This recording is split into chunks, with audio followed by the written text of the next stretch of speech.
Voilà, je crois qu'on arrive sur l'un de mes épisodes préférés de cette série. Je me suis même placé pour l'occasion dans une magnifique forêt de conifères. La semaine dernière, je vous parlais des ancêtres du pollen, cette espèce de sport bizarre pratiqué uniquement par une division qui a un nom de meuble Ikea. Mais cette fois, nous en sommes toujours à moins 310 millions d'années et le paysage végétal est pratiquement recouvert de fougères arborescentes qui vont bientôt céder leur place à des plantes dont la méthode de structuration, d'implantation, mais surtout de reproduction est bien plus efficace que la leur. Aujourd'hui, la compagnie, je vous parle d'une invention qui en a sûrement fait pleurer plus d'un. Je ne parle pas du film Titanic, bien que ce film de James Cameron doit sûrement être très intéressant, mais je vous parle bien du pollen.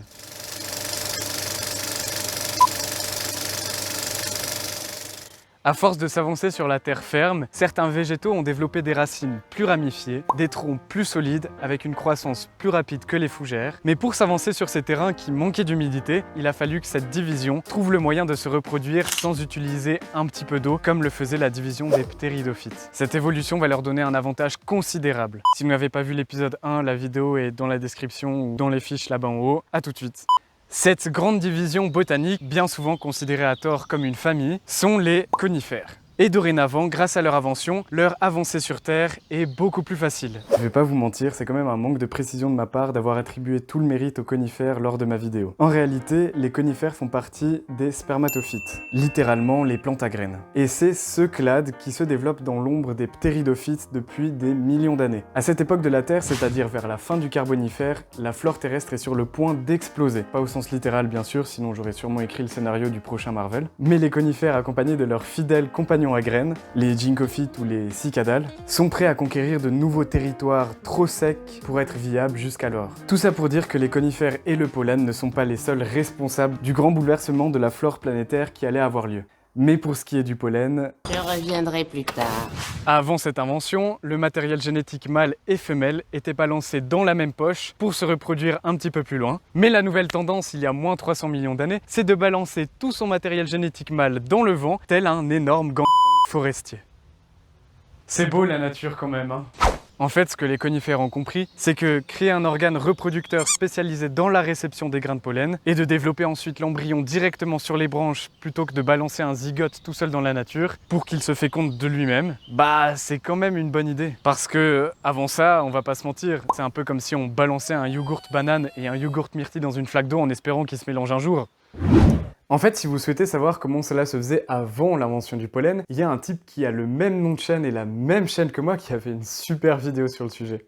Promo effectuée.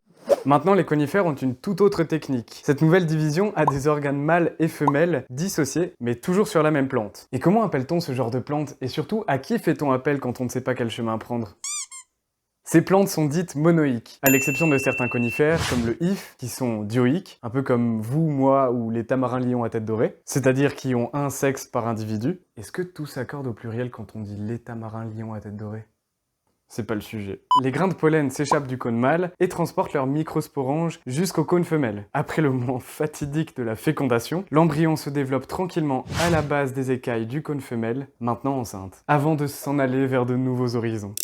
L'avantage avec cette nouvelle méthode, c'est que même une fois fécondé, l'embryon, ou la graine si vous préférez, peut toujours profiter quelques instants de se fortifier directement sur sa plante mère avant d'être largué au sol et de n'avoir plus qu'à germer.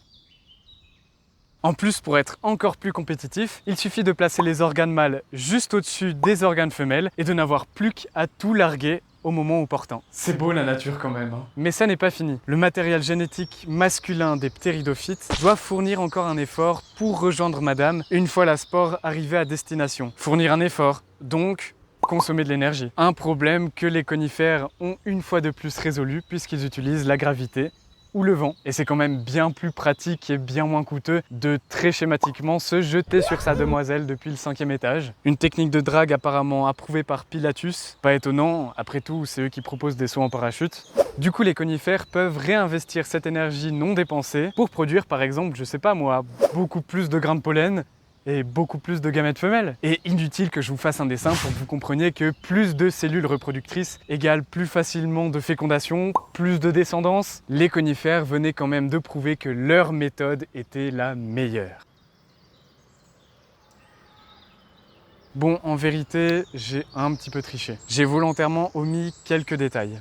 Il ne faut pas s'imaginer que le pollen est ce qui a permis aux spermatophytes d'imposer leur suprématie sur le monde végétal des années plus tard. Il y a participé, certes, mais comme je le disais au début de la vidéo, cela faisait près de 70 millions d'années que les spermatophytes perfectionnaient leur bois, leurs racines, leurs organes reproducteurs et leurs aiguilles pour concurrencer les reines du monde végétal à cette époque. Autrement dit, les ptéridophytes. Alors forcément, quand l'un d'eux a dit « Hé les gars, j'ai trouvé une méthode pour se reproduire extrêmement facilement sans avoir besoin d'utiliser d'eau et d'énergie supplémentaire », tout le monde se mit au goût du jour. Le pollen, au final, c'est ce qui a permis aux conifères de les rendre indépendants des zones marécageuses pour se reproduire. Et c'est justement ce qui manquait à ce clade pour créer de grandes forêts dans des milieux secs. Enfin, secs, moins humides. Et il faut croire que effectivement les ptéridophytes n'ont pas trop aimé, puisqu'elles céderont leur place de division dominante près de 50 millions d'années plus tard, lors du Trias.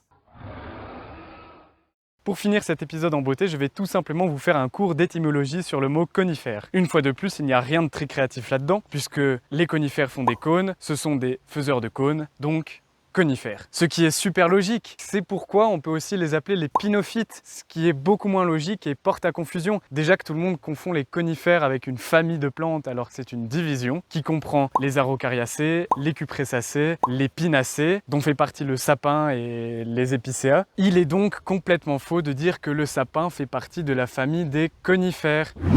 J'espère que cet épisode vous aura plu. En tout cas, moi j'ai adoré le faire. Je sais pas pourquoi. J'espère que ça s'est ressenti en vidéo. Si vous partagez mon ressenti, alors n'oubliez pas de vous abonner à la chaîne parce que la nature, ingénieuse comme elle est, a trouvé un moyen pour faire passer le mode de reproduction des conifères pour du pipi de chat. Bientôt le monde allait à tout jamais être changé et c'est ce qui nous attend dans l'épisode 3 sur le pollen. Merci à tous de me suivre, partagez la vidéo, mettez des commentaires et un pouce vers le haut si elle vous a plu. Et sur ce, moi je vous dis à la prochaine. Ciao tout le monde.